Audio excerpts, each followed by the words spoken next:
السلام عليكم متابعينا الكرام واهلا بكم. اتمنى في البداية تعملوا لايك وتشتركوا في القناة وتفعلوا زر الجرس عشان يوصل لكم مننا كل جديد وحصري.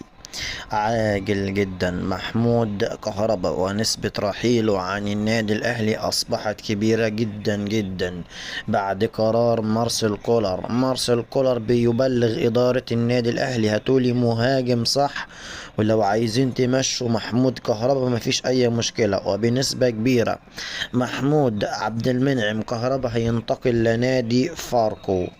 يعني خلاص يعتبر محمود كهربا يعني في ايامه الاخيره مع النادي الاهلي، ولكن جمهور الزمالك انا مش عارف فرحان ومبسوط بالخبر ده ليه.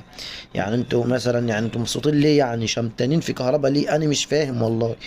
اللاعب ما يروح اللي هو عايزه، ولا يلعب هنا ولا يلعب، حاطينه في دماغه ليه لعند النهارده؟ انا مش فاهم. ورحيل محمد عبد المنعم عن النادي الاهلي. محمد عبد المنعم لاعب كبير ومتألق ومدافع قوي، ولكن في نفس الوقت اللاعب مش عايز يجدد، فمع السلامة يا سيدي. طالما عايز ترحل مع السلامة. نتمنى كل التوفيق للنادي الأهلي في الأيام المقبلة. شكرا لكم والسلام عليكم ورحمة الله وبركاته.